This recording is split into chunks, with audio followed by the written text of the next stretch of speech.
Hello students. ये है आपका अपना YouTube channel MD Danish mathematics classes और मैं आपका teacher engineer MD Danish sir. देखिए, आज मैं पढ़ाने जा रहा हूँ क्लास 10th का एनसीईआरटी बुक से ही। क्लास 10th एनसीईआरटी बुक से बिहार बोर्ड के लिए, खास करके बिहार बोर्ड और सीबीएसई के लिए साइंस का चैप्टर जो है अपना अध्याय 2 एनसीईआरटी बुक से अम्ल क्षार एवं लवण। अम्ल क्षार एवं लवण ये बहुत पीवीआई चैप्टर है, एसिड बेस एंड सॉल्ट। ये जो है बिहार बोर्ड में इससे बहुत अच्छे मार्क्स पूछे जाते हैं। देखिए, इस चैप्टर को समझिए। ये चैप्टर जो है बहुत इम्पोर्टेंट चैप्टर है। और देखिए, आज से हमने अपने चैनल पर भी साइंस का मतलब कि वीडियो बनाना स्टार्ट कर दिया है। और मैथ के साथ साथ हमारे चैनल पर साइंस की भी सारे प्रैक्टिस कराई जाएगी और एग्जाम के समय वीवीआई क्वेश्चंस ये सब दिया जाएगा। देखिए, मैं आज पढ़ बताने जा रहा हूँ अम्ल क्षार एवं लवण। देखिए, इसमें आपने आपने पिछले अध्याय 2 है, ये एनसीईआरटी क्लास 10th साइंस का अध्याय 2 है, अम्ल क्षार एवं लवण। देखिए, आपने पिछले कक्षाओं में अध्ययन किया होगा कि भोजन का खट्टा एवं कड़वा स्वाद स्वाद भोजन में विद्यमान क्रमशः अम्ल एवं क्षार के कारण होता है। देखिए, मतलब हमने पिछले पिछले चैप्टर में पिछले कक्षा में अध्ययन किया था भस्म और क्षार लवण के बारे में। अम्ल, भस्म और लवण के बारे में क्या अध्ययन किया था कि जो हमारा भोजन का खट्टा एवं कड़वा स्वाद भोजन में विद्यमान अम्ल एवं क्षार के कारण होता है। मतलब कोई चीज खट्टा है तो ये मतलब कि उसमें मौजूद अम्ल के कारण कोई पदार्थ खट्टा होता है। अगर कोई खाने का पदार्थ जो है, अगर वो कड़वा है, इसका मतलब स्वाद में कड़वा है, इसका मतलब उसमें बेस मौजूद है, मतलब क्षार मौजूद है। देखिए, अम्ल का मतलब ही होता है खट्टा। मतलब कोई खाने का पदार्थ जैसे पिकल हुआ, अचार हुआ, आपका मतलब कि कोई लेमन हुआ, नींबू हुआ, ये सब खट्टा लगता है इसलिए क्योंकि इसमें मौजूद जो होता है वो अम्ल होता है। क्षार जिसमें मौजूद होता है किसी पदार्थ में, वो कड़वा लगता है। याद रखिएगा, अम्ल एवं क्षार के कारण होता है। यदि आपके परिवार का कोई सदस्य अत्यधिक भोजन करने के कारण अम्लीयता से पीड़ित है, तो आप कौन-सा उपचार सुझाएँगे? नींबू पानी, सिरका या बेकिंग सोडा का विलयन? देखिए, अगर कोई आदमी, हमारे घर का आदमी अगर मतलब भोजन किया है, अत्यधिक भोजन कर लिया है और उसको अम्लता से परेशानी है, हो गया है, मतलब कि पेट में एसिडिटी हो गया है, तो हम उसे हमेशा एसिड जो होता है, वो एसिडिटी पेट में वो HCl हाइड्रोक्लोरिक एसिड के कारण होता है।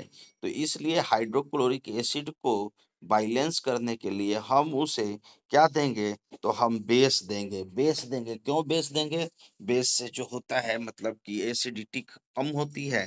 जितने भी हमारा मतलब कि ये होता है, मेडिसिन होता है, उसमें खास करके एल्युमिनियम हाइड्रोक्साइड, मैग्नीशियम हाइड्रोक्साइड मिला हुआ होता है एंटा एसिड में। वो एंटा एसिड जो होता है हमारे अम्लीयता को कम करता है। इसीलिए हम क्या करेंगे, बेस, चूँकि अम्लीयता बढ़ा है तो बेस देंगे। बेस में क्या देंगे? देखिए, क्षारीय देंगे। बेस में क्या देंगे? तो हम लोग कोई हाइड्रोक्साइड या मतलब कि बेकिंग सोडा, खाने का सोडा जो होता है वो सब का घोल देंगे, क्योंकि वो बेसिक होता है। पीड़ित देखिए, अम्लता से पीड़ित है तो आप कौन-सा उपचार सुझाएँगे? नींबू पानी, सिरका या बेकिंग सोडा या विलयन? बेकिंग सोडा का विलयन, तो हम उसे बेकिंग सोडा का विलयन सुझाएँगे। क्यों बेकिंग सोडा का विलयन सुझाएँगे? क्योंकि बेकिंग सोडा का जो विलयन होता है वो बेसिक होता है। एसिड के साथ अभिक्रिया करके सॉल्ट और वाटर बनाएगा। एसिड के साथ अभिक्रिया करके सॉल्ट और वाटर बनाएगा। देखिए, एसिड अम्ल को ही एसिड इंग्लिश में बोलते हैं और बेस को बेस को हम लोग क्या बोलते हैं? भस्म बोलते हैं। अम्ल को एसिड बोलते हैं और बेस को भस्म बोलते हैं और वैसा बेस जो सॉल्युबल हो वाटर में वैसा बेस जो सॉल्युबल हो वाटर में उसको एल्कली बोलते हैं। देखिए तो यहाँ पर क्षारीय बोलने का अर्थ हुआ कि एल्कली। देखिए एल्कली तो हम क्या देंगे? नींबू पानी, सिरका या बेकिंग सोडा का विलयन, तो बेकिंग सोडा का विलयन देंगे। बेकिंग सोडा में हमारा जो होता है बेकिंग सोडा, वो बेकिंग सोडा खाने का सोडा होता है जिसे मतलब कि पावरोटी हुआ या कोई मतलब नान हुआ, उन सबको स्पॉन्जी बनाने के लिए और स्पॉन्जी बनाने के लिए हम लोग बेकिंग सोडा डालते हैं, जिससे कार्बन डाइऑक्साइड गैस निकलती है और उसमें होल हो जाता है। देखिए उसके उपचार बताते समय आप किस गुणधर्म का ध्यान रखेंगे?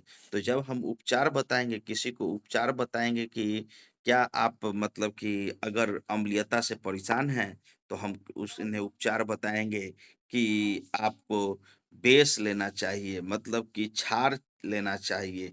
आप जानते हैं कि अम्ल एवं क्षार एक दूसरे के प्रभाव को समाप्त करते हैं।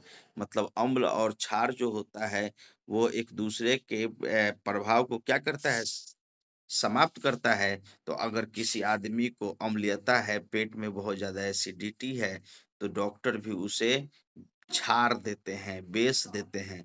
बेस देखिए एल्कली देते हैं, जो टैबलेट देते हैं, वो उसमें एल्युमिनियम हाइड्रॉक्साइड या मैग्नीशियम हाइड्रॉक्साइड, अमोनिया हाइड्रॉक्साइड ये सब मिला होता है, जो क्षारीय होता है और वो क्या करता है? एसिड के प्रभाव को कम करता है और एसिड बेस रिएक्शन करता है, जिससे उसका जो एसिडिटी है, वो बन जाता है सॉल्ट वाटर और कार्बन डाइऑक्साइड गैस में बदल जाता है, परिणत हो जाता है।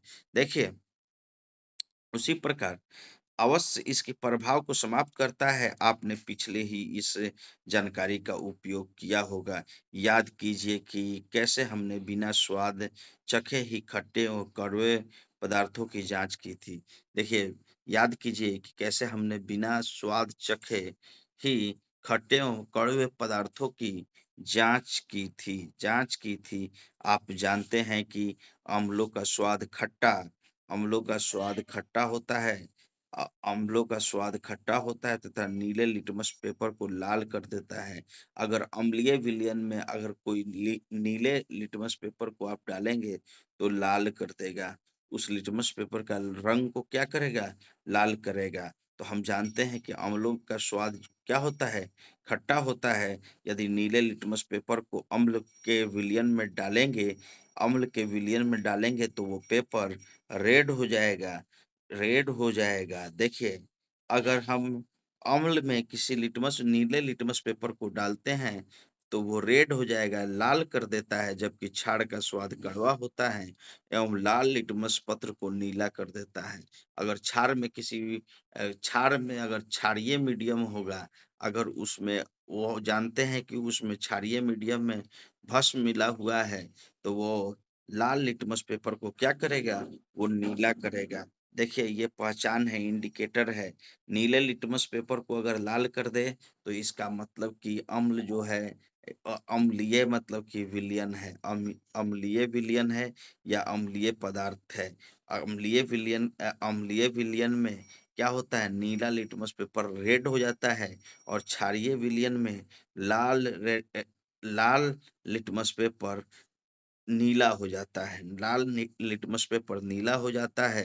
यह एक लिटमस पेपर को नीला कर देता है। लिटमस पेपर एक प्राकृतिक सूचक है।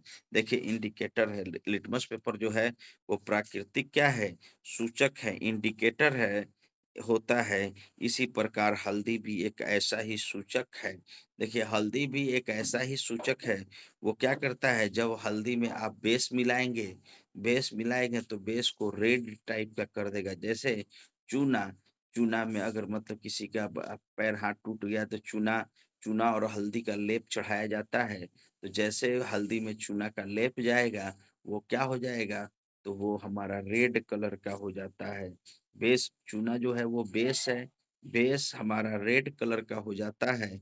तो कहेंगे कि अगर हम हल्दी से किसी चीज़ को बताएँ कि वो एसिडिक है कि बेसिक है, तो याद रखें अगर कोई चीज़ रेड हो जाता है, हल्दी अगर हल्दी में मिलाते हैं, अगर हल्दी का रंग लाल हो जाता है, इसका मतलब वो बेसिक नेचर का था।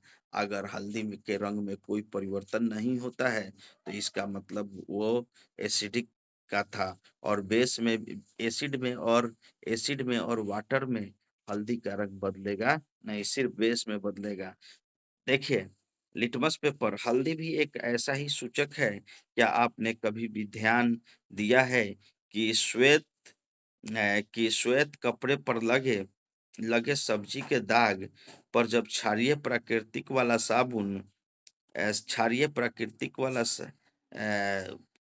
क्षारीय क्षारीय प्राकृतिक वाला साबुन रगड़ते हैं, तब उस धब्बे का रंग भूरा लाल हो जाता है। जैसे आप देखिएगा कि कोई मतलब कि कोई जैसे आप देखेंगे कि कोई सब्जी का दाग या किसी चीज का दाग लग गया है कपड़े पर, तो हम लोग क्या करते हैं, साबुन साबुन का इस्तेमाल करके उसे छुड़ाते हैं। क्योंकि साबुन क्या होता है, बेसिक नेचर का होता है। और जो मतलब कि दाग धब्बा जो है वो एसिडिक नेचर का होता है। दोनों को जब मतलब मिलाते हैं, रगड़ करते हैं, तो वो दाग रिमूव हो जाता है। देखिए, रिमूव हो जाता है, लाल भूरे हो जाता है, लेकिन कपड़े को अत्यधिक जल से धोने के पश्चात वो फिर से पीला रंग हो जाता है। लेकिन जब आप क्या करेंगे, जब आप मतलब कि लिटमस पेपर टेस्ट कर रहे होंगे, तो वो तो है ही है, जब इंडिकेटर के साथ भी टेस्ट करेंगे। देखिए, लिटमस पेपर भी इंडिकेटर होता है। तो कपड़े को अत्यधिक जब जल से धोएंगे, देखिए लाल भूरा हो जाएगा। जब प्राकृतिक क्षारीय वाला साबुन रगड़ते हैं उस मतलब कि उस सब्जी का दाग लगे हुए दाग पर जब प्राकृतिक क्षारीय साबुन रगड़ते हैं, तो वो लाल हो जाता है। लेकिन जब कपड़े को अत्यधिक जल से धोते हैं, तो उसके बाद फिर पीले रंग का हो जाता है। ऐसा क्यों होता है पीले रंग का? क्योंकि पानी जो होता है, वाटर जो होता है, एसिड के साथ बेसिक प्रॉपर्टी रखता है। वाटर जो होता है एसिड के साथ बेसिक प्रॉपर्टी रखता है, और वाटर बेस के साथ एसिडिक प्रॉपर्टी रखता है। देखिए, वाटर जो होता है वो एसिड के साथ बेसिक प्रॉपर्टी रखता है, और बेस के साथ एसिडिक प्रॉपर्टी रखता है। इसीलिए वो क्या होता है, जब कपड़े को अत्यधिक साबुन के धोने के पश्चात वो फिर से पीले रंग का हो जाता है। एवं क्षार के जांच के लिए आप संश्लेषित सूचक जैसे मिथॉल मि, मिथाइल ऑरेंज मेथिल ऑरेंज या मिथाइल ऑरेंज कहिए, एक फेनोल्फथालीन का भी उपयोग करते हैं। देखिए, अब क्या होता है कि जल्द के धोने के पश्चात वो फिर से पीले रंग का हो जाता है। अम्ल एक क्षार की जांच के लिए आप संश्लेषित संश्लेषित सूचक जैसे मेथिल ऑरेंज या मिथाइल ऑरेंज एवं फेनोल्फथालीन का भी उपयोग कर सकते हैं। ये सब इंडिकेटर है जो बताएगा कि कौन चीज एसिडिक है, कौन चीज बेसिक है। देखिए, इंडिकेटर का काम यही होता है। तो मिथाइल ऑरेंज भी एक प्रकार का इंडिकेटर है। अब देखिए, मिथाइल ऑरेंज की एक अ, फि, फिनल फिल, फिनोफ्थिलीन फिनोफ्थिलीन का उपयोग करते हैं। देखिए, फिनोफ्थिलीन एक इंडिकेटर है। इसको कैसे करते हैं, तो इसको एंटी करप्शन ब्यूरो वाला जो होता है, वहां पर अगर किसी ऑफिसर का आप शिकायत करें, किस चीज का, तो ऑफिसर का शिकायत करें कि मतलब कि वो आपको परेशान कर रहा है या घूस मांग रहा है, तो एंटी करप्शन वाले जो लोग होते हैं, वो बोलेंगे कि आप घूस दीजिए, और आपसे पैसा लेंगे, उसका नंबर नोट करेंगे, और उस पर फेनोल्फथालीन का लेप चढ़ा देंगे। जैसे कोई भ्रष्टाचारी अपराधी उस नोट को गिनेगा, तो वो उसको दबोच लेंगे, और वो बोलेगा कि नहीं, ये मेरा पैसा है। तो उसका हाथ धोने के बाद जब वाटर से हाथ धुलाएंगे, तो हाथ से एक प्रकार का ये पिंक कलर का रंग गिरने लगेगा, जो हमको बताएगा कि ये जो फेनोल्फथालीन है वो एसिडिक नेचर का है। और जब इसको बेस मिला, वाटर जो है बेस की तरह उसको बिहेव करेगा, तो वहां पर जो है क्या निकलेगा, तो वहाँ पर वो रेड हो जाएगा। तो इस फेनोल्क्थिन का प्रयोग करके एंटी करप्शन के लोग मतलब कि अपराधियों भ्रष्टाचारियों को पकड़ते हैं और देश के पैसे को सुरक्षित करते हैं और जनता के पैसे को सुरक्षित करते हैं। इस अध्याय में हम अम्ल एवं क्षार की अभिक्रियाओं के बारे में अध्ययन करेंगे। हमें जानकारी प्राप्त होती है कि अम्ल एवं क्षार कैसे एक दूसरे के प्रभाव को समाप्त करते हैं। हमें इस चैप्टर से पता चलता है कि अम्ल एवं क्षार कैसे एक दूसरे के क्षार अभिक्रियाओं के बारे में अम्ल एवं क्षार कैसे एक दूसरे के प्रभाव को समाप्त कर देते हैं। साथ ही दैनिक जीवन में पाई जाने वाली तथा अ, अ, आने वाली उपयोग में आने वाली बहुत सी रोचक वस्तुओं के बारे में भी हम अध्ययन करेंगे। देखिए, बहुत सारा मतलब कि एक कैसे मतलब अम्ल क्षार का और क्षार अम्ल का कैसे मतलब कि अभिक्रियाओं को समाप्त करता है, इसके बारे में हम लोग क्या करेंगे, दैनिक जीवन में होने वाली जो भी रोज़मर्रा की ज़िंदगी में होने वाली परिवर्तन है, भौतिक परिवर्तन, उसको हम लोग पढ़ेंगे।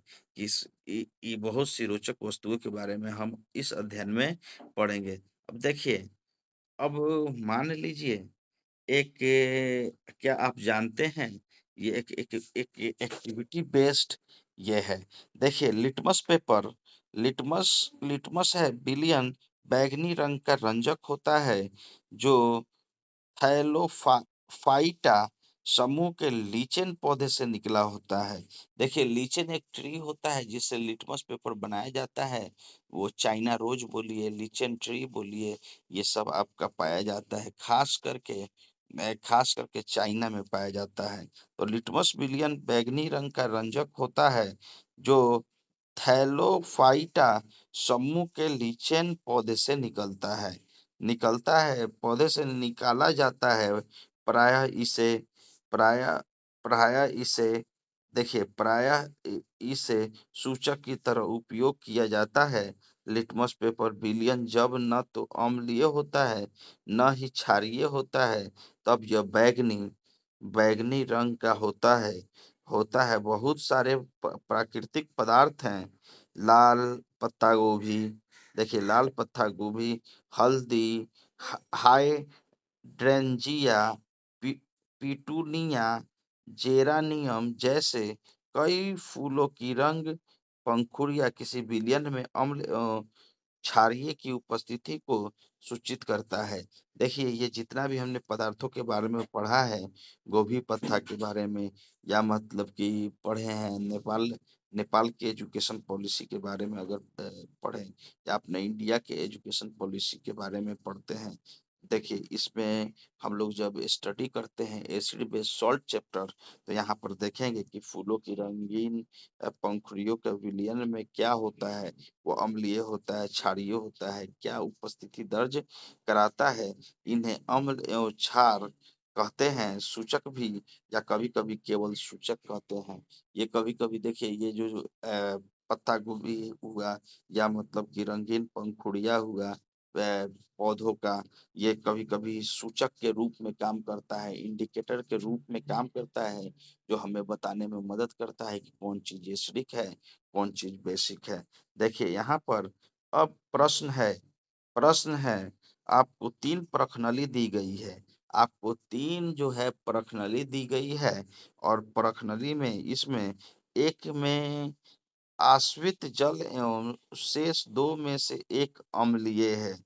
देखिए, एक में आश्रित जल एवं शेष 2 में से एक में अम्लीय है। विलयन तथा दूसरे क्षारीय विलयन है। यदि आपको केवल लाल लिटमस पत्र दिया जाता है, आपको केवल लाल लिटमस पेपर पत्र दिया जाता है, तो आप प्रत्येक प्रश्नावली में रखे गए पदार्थ की पहचान कर सकते हैं। देखिए, अगर लिटमस पेपर दिया जाए तो हम प्रत्येक पदार्थ का अध्ययन कर सकते हैं। किसके? लिटमस पेपर के गुणों के आधार पर। जब लिटमस पेपर कोई अम्लीय विलयन में होता है, तो वो क्या होता है? नीला लिटमस पेपर ब्लू हो जाता है। अगर वो मतलब कि कोई ब्लू मतलब कि ये अ अ, हो रंग में होता है, तो वो क्या कर देता है? नीले लिटमस पेपर को रेड कर देता है। देखिए, उस तरह से आपको केवल लाल लिटमस पत्र दिया जाता है, तो आप प्रत्येक प्रश्नावली में रखे गए पदार्थों की पहचान कर पाएंगे। देखिए, अम्ल एवं क्षार के रासायनिक गुण धर्म समझना है। देखिए, एसिड बेस सॉल्ट का जो रासायनिक गुण धर्म है, जो रिएक्शन है, उसको समझना है। कैसे? प्रयोगशाला में एक अम्ल एवं क्षार। देखिए, प्रयोगशाला में जब अम्ल क्षार का रिएक्शन कराएंगे, तो क्रियाकलाप जो होता है हमारा 2.1। 2.1 क्या कहता है? ये एनसीईआरटी का बहुत अच्छा एक्टिविटी है, जो एग्जाम पर्पस से है। देखिए, विज्ञान की प्रयोगशाला से जब हाइड्रोक्लोरिक अम्ल लेंगे, विज्ञान की प्रयोगशाला में जब हाइड्रोक्लोरिक अम्ल लेंगे, HCl लेंगे, और सल्फ्यूरिक अम्ल H2SO4, नाइट्रिक अम्ल HNO3 एंड एसिटिक अम्ल CH3COOH। देखिए, sodium hydroxide NaOH, calcium hydroxide CaOH whole twice, potassium hydroxide KOH, और magnesium hydroxide MgOH whole twice एवं अमोनियम हाइड्रोक्साइड NH4OH के विलयनों के नमूने एकत्र कीजिए। देखिए, आप इन सब विलयन का नमूने को क्या कीजिए? एकत्र कीजिए। ऊपर दिए गए प्रत्येक विलयन की एक बूंद वाच गिलास में बारी-बारी से रखिए। देखिए, यहाँ पर जो हाइड्रोक्लोरिक एसिड दिया है, सल्फ्यूरिक एसिड दिया है, नाइट्रिक एसिड दिया है, एसिटिक एसिड दिया है, सोडियम हाइड्रोक्साइड दिया है, कैल्शियम हाइड्रोक्साइड दिया है, और पोटेशियम हाइड्रोक्साइड दिया है, मैग्नीशियम हाइड्रोक्साइड दिया है, और अमोनियम हाइड्रोक्साइड दिया है। एक वाच ग्लास आता है लेबोरेटरी में लैब करने के लिए, उसमें इन सारे में से एक-एक बूंद क्या करें? उस वाच ग्लास में डालें। ऊपर दिए गए प्रत्येक विलयन की एक बूंद वाच ग्लास में बारी-बारी से रखिए एवं सारणी 2.1 के अनुसार निम्नलिखित सूचक से उसकी जाँच कीजिए। लाल लिटमस पेपर फेनोल्फथालीन एवं मेथिल ऑरेंज विलयन के साथ लिए गए विलयन के रंग में क्या परिवर्तन करता है? देखिए, जब लाल लिटमस, नीले लिटमस, फेनोल्फथालीन और मिथाइल ऑरेंज विलयन के साथ क्या-क्या विलयन के रंग में परिवर्तन करता है, इसको भी देखेंगे। आपने परीक्षण को सारणी 2.1 में 1 में लिखिए। देखिए, जो परीक्षण आपने किया है उसको 2.1 में लिखिएगा, तो देखिए क्या हुआ। तो जब विलयन का नमूना लिए, देखिए, एक में विलयन का नमूना सारणी इस तरह से बनाएंगे। एक में विलयन का नमूना, दूसरा में लाल लिटमस विलयन, तीसरा में नीला लिटमस विलयन, उसके बाद चौथा में फिनोल्फथालीन विलयन, उसके बाद पांचवा में मेथिल ऑरेंज या मिथाइल ऑरेंज का विलयन लेते हैं। रंग में परिवर्तन के द्वारा यह सूचक हमें बताता है कि कोई पदार्थ अम्ल है। देखिए, रंग रंग में परिवर्तन करके यह सूचक हमें बताता है कि कोई पदार्थ अम्ल है या क्षार है। कुछ ऐसे पदार्थ होते हैं जिन्हें गंध अम्लीय या क्षारीय माध्यम में भिन्न हो जाता है। कुछ ऐसे भी पदार्थ होते हैं जिनका जो अम्ल होता है, क्षारीय पदार्थ में भिन्न हो जाता है, और अम्लीय पदार्थ में भी भिन्न हो जाता है। देखिए, हो जाती है। इन्हें गंधीय ओल्फैक्टरी सूचक कहते हैं। इसे गंधीय ओल्फैक्टरी सूचक कहते हैं। आइए हम इन्हें नीचे कुछ सूचकों की जांच करें। देखिए, बारीक कटी हुई प्याज। देखिए, 2.2 में क्रियाकलाप 2.1 में सॉरी क्रियाकलाप 2.1 में बारीक कटी हुई प्याज तथा स्वच्छ कपड़े। देखिए, बारीक कटे हुए प्याज लीजिए, तथा स्वच्छ कपड़े, और स्वच्छ कपड़े लीजिए, और कपड़े के टुकड़े को एक प्लास्टिक के थैले में लीजिए। कपड़े के टुकड़े को कहाँ लीजिए? एक प्लास्टिक के थैले में लीजिए, और थैले को कस कर बांध दीजिए तथा पूरी रात फ्रिज में रहने दीजिए। अब इस कपड़े के टुकड़े का उपयोग अम्लीय और क्षारीय की जांच क्षारक की जांच करने के लिए किया जाता है।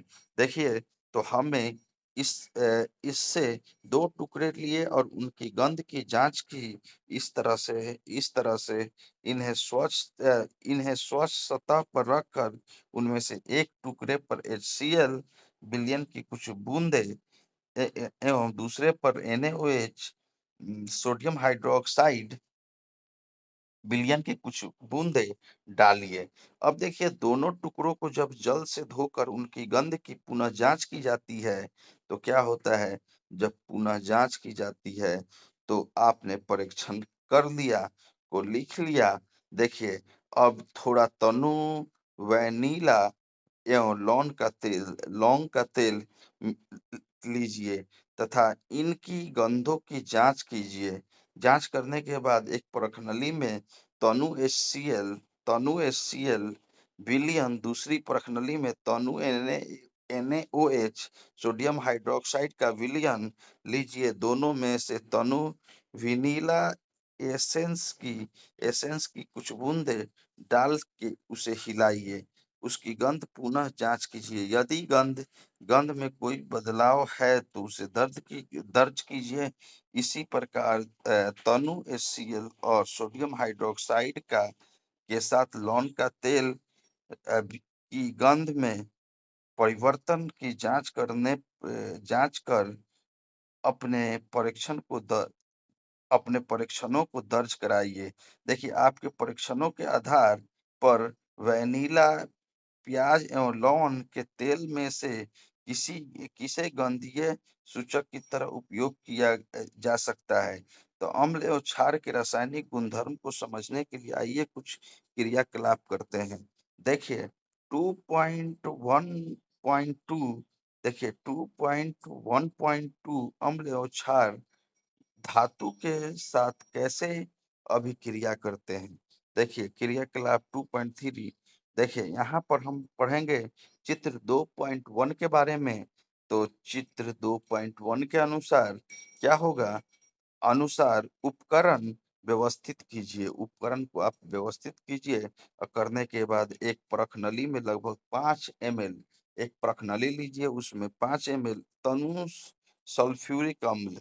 देखिए, तनु सल्फ्यूरिक अम्ल मतलब डाइल्यूट सल्फ्यूरिक एसिड लीजिए एवं इसमें दानेदार जिंक के कुछ टुकड़े डालिए। अब तनु सल्फ्यूरिक एसिड में क्या करेंगे, जिंक के कुछ टुकड़े डालेंगे, दाने डालेंगे। दानेदार जिंक के टुकड़े की सतह पर आप क्या देखेंगे कि उत्सर्जित गैसों को साबुन के विलयन से प्रवाहित होता है। तो जिंक का जो है, दानेदार जिंक का जो मतलब कि जिंक है, वो एक प्रकार का गैस उत्सर्जित करती है, साबुन के विलयन से प्रवाहित की जाती है तो एक गैस उत्सर्जित करती है। साबुन के विलयन बुलबुले क्यों बनते हैं? जलती हुई मोमबत्ती को गैस वाले बुलबुले के पास ले जाइए। देखिए, जलती हुई मोमबत्ती को गैस वाले बुलबुले के पास ले जाइए। आप परीक्षण करते हैं कि कुछ अन्य अम्ल जैसे HCl, NHO3, CH3COOH के साथ यह क्रियाकलाप दोहराइए। प्रत्येक स्थिति में आपका परीक्षण समान या भिन्न होगा। देखिए, जब ये प्रश्नली करते हैं, देखिए हाइड्रोजन गैस के बुलबुले, यहाँ पर हाइड्रोजन गैस के बुलबुले हैं। देखिए, प्रश्नली में तथा तनु सल्फ्यूरिक अम्ल और दानेदार जिंक रखा हुआ है। देखिए, प्रखनली में रखा हुआ है और प्रवाह नली है स्टैंड, और नीचे क्या रखा हुआ है, देखिए इसमें प्रवाह नली के नी प्रवाह नली जो है वाटर में रखा हुआ है। फट की ध्वनि के साथ हाइड्रोजन गैस का दहन होगा और मोमबत्ती हाइड्रोजन से भरे, साबुन के बुलबुले हाइड्रोजन से भरे, साबुन के बुलबुले साबुन का विलयन। देखिए, तो जब आप क्या करेंगे, चित्र 2.1 में दानेदार जिंक के टुकड़े के साथ तनु सल्फ्यूरिक अम्ल की अभिक्रिया एवं ज्वलन द्वारा हाइड्रोजन गैस की जांच अम्ल, क्षार एवं लवण। देखिए, ध्यान दीजिए कि ऊपर दिए गए अभिक्रिया में धातु अम्लों से हाइड्रोजन परमाणुओं का हाइड्रोजन परमाणु का हाइड्रोजन गैस के रूप में विस्थापित करती है। देखिए ऊपर जो दिया गया है धातु अम्ल से हाइड्रोजन परमाणुओं को हाइड्रोजन गैस के रूप में क्या होती है, उसको विस्थापित करती है। मतलब कोई मेटल का जो सॉल्ट है, मेटल जो है H2SO4 में से हाइड्रोजन गैस को क्या करता है, हाइड्रोजन को रिप्लेस कर देता है और वहां पर जो होता है हाइड्रोजन गैस मिलती है। इसीलिए हाइड्रोजन गैस मिलती है, गैस विस्थापन कर देती है और एक यौगिक बनाती है जिसे लवण कहते हैं। एक यौगिक बनाएगी जिससे हम क्या कहेंगे, लवण कहेंगे। देखिए अम्ल के साथ धातु की अभिक्रिया के इस प्रकार को व्यक्त कीजिए। देखिए अम्ल जब धातु से रिएक्ट करेगा तो अम्ल जो होता है वो बेसिक नेचर का होता है, कोई भी धातु एसिडिक नेचर का होता है। जब अम्ल धातु से अभिक्रिया करेगा तो बनाएगा लवण और हाइड्रोजन गैस। क्या बनाएगा, लवण एवं हाइड्रोजन गैस। आपने जिन अभिक्रियाओं का परीक्षण किया है, क्या आप उनका समीकरण लिख सकते हैं? तो बिल्कुल हम उसका समीकरण लिख सकते हैं, बिल्कुल हम उसका समीकरण लिख सकते हैं। देखिए यहीं पर आज का वीडियो जो है समाप्त करते हैं, जो अ, समाप्त करते हैं। और ये जो है ये दूसरा चैप्टर जो साइंस का चल रहा है एनसीईआरटी का, उसका दूसरा चैप्टर का ये पहला वीडियो आज समाप्त हुआ। इसके बाद जो है अन और पार्ट में वीडियो का ये पहला पार्ट हुआ, समाप्त हुआ। और पार्ट में भी इस चैप्टर को देंगे, एसिड बेस और सॉल्ट को देंगे। और हमसे जुड़े रहने के लिए और मेरा मतलब कि चैनल से जुड़े रहने के लिए आप क्या करेंगे, मेरे टेलीग्राम चैनल को सब्सक्राइब कर लेंगे। मेरा टेलीग्राम चैनल का लिंक मेरे हर यूट्यूब वीडियो के या तो कमेंट में या तो डिस्क्रिप्शन में मौजूद होता है, वहां से टेलीग्राम चैनल पर चले जाएंगे और मेरे चैनल को सब्सक्राइब कर देंगे, जिससे आपको एग्जाम समय में बहुत फायदा होगा। हर तरह का नोट्स दिया जाएगा, हर तरह का सॉल्यूशन दिया जाएगा मैथ्स का। आप उससे बहुत लाभान्वित होंगे। इसीलिए मेरे चैनल को भी सब्सक्राइब कर लेंगे। और हमसे जुड़े रहने के लिए कोई क्वेश्चन हो तो वो कमेंट में आप करेंगे, उसका जवाब भी दिया जाएगा वीडियो के माध्यम से। Thank you so much, have a nice day. देखिए अम्ल और धातु जब भी मिलेगा तो लवण और हाइड्रोजन गैस बनाएगा, याद रखिएगा।